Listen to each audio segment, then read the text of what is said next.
Salam alaikum chers élèves, on est arrivé au dernier chapitre qui traite le sujet de contrôle de la qualité et de la salubrité des milieux naturels.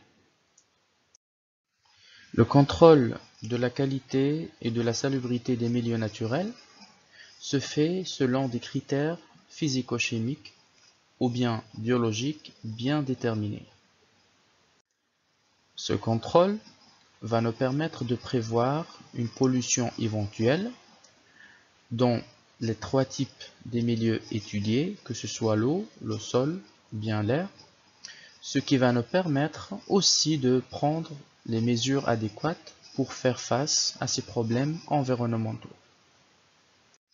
On commence par l'identification des critères physico-chimiques dans le contrôle de la qualité de l'eau.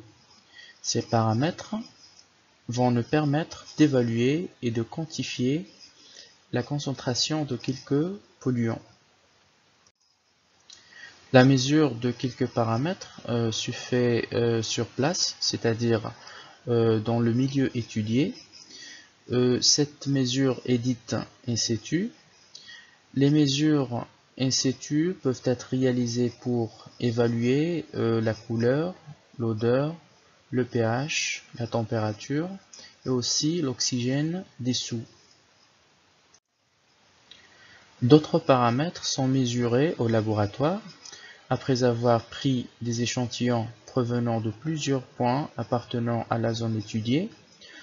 On peut citer comme exemple des paramètres mesurés au laboratoire, les nitrates, le phosphate, le chlorure, les sulfates, le DBO5 et le DCO.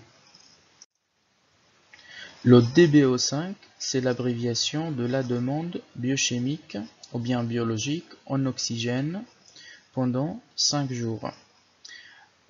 Pour évaluer ce paramètre, on mesure la quantité d'oxygène nécessaire pour dégrader les matières organiques par les micro-organismes pendant 5 jours et en obscurité à une température de 20 degrés Celsius. Donc ici, on mesure la quantité de la matière biodégradable à travers quoi? À travers la mesure de la quantité de l'oxygène consommé par les micro-organismes pour dégrader la matière organique pendant 5 jours, en plus des autres conditions comme l'obscurité et la température. Une valeur élevée de DBO5 veut dire que l'eau analysée est trop polluée. Pour le DCO, c'est l'abréviation de la demande chimique en oxygène, c'est-à-dire la quantité d'oxygène consommée par des oxydants chimiques forts pour oxyder les substances organiques et minérales de l'eau. Comme pour le DBO5, une valeur élevée de DCO veut dire que l'eau analysée est trop polluée. Ce tableau montre les intervalles de qualité de l'eau en se basant sur ces paramètres: la transparence, les matières en suspension, la température, le DBO5 et le DCO. Selon ces intervalles, on peut distinguer 5 types de qualité de l'eau: une très bonne qualité, moyenne, médiocre et une mauvaise qualité. On passe maintenant aux critères biologiques.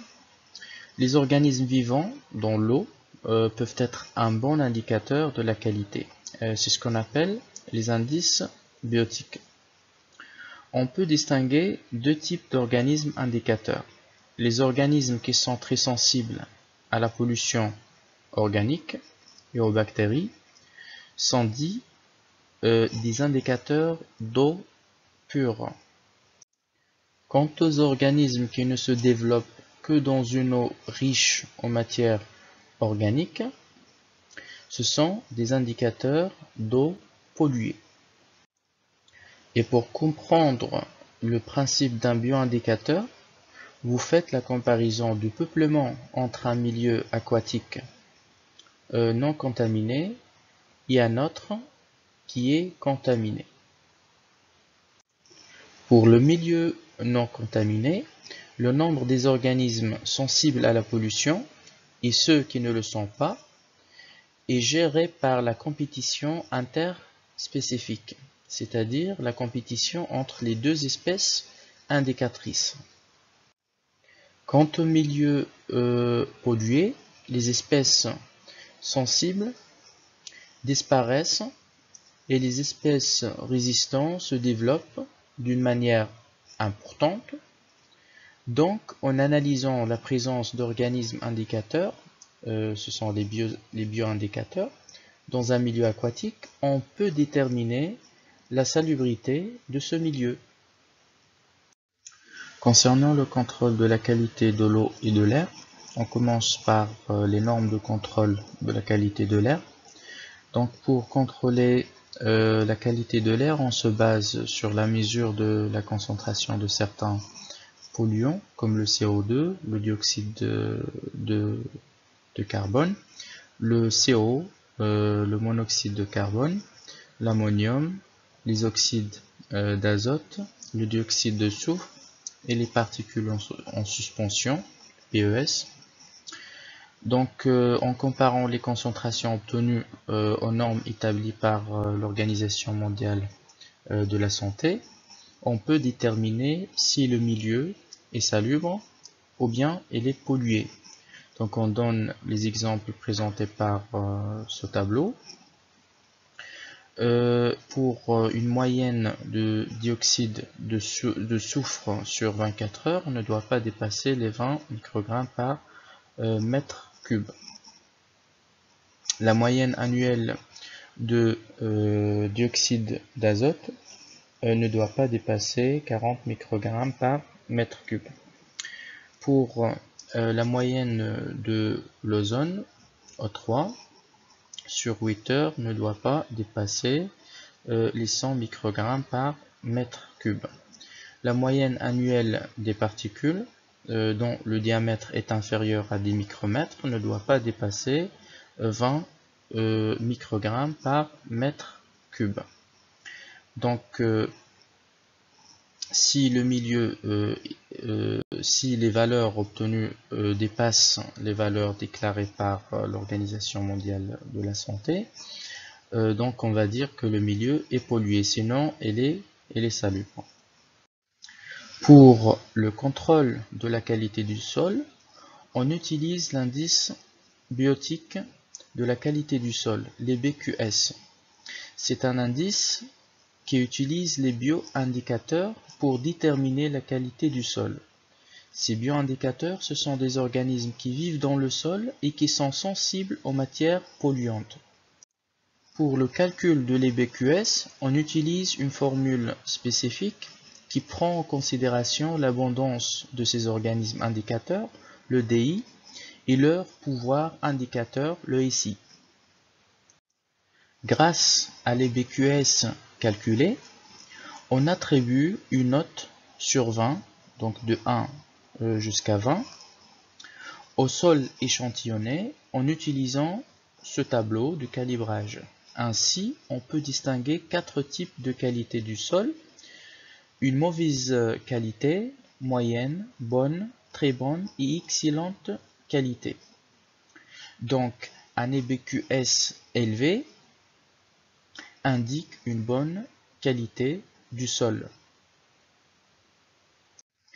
Pour conclure ce chapitre, je vous rappelle l'importance de suivi de l'état des milieux naturels qui nous permet l'évaluation de l'équilibre naturel et la biodiversité des écosystèmes, ce qui va nous permettre de prendre les mesures nécessaires pour préserver les milieux naturels.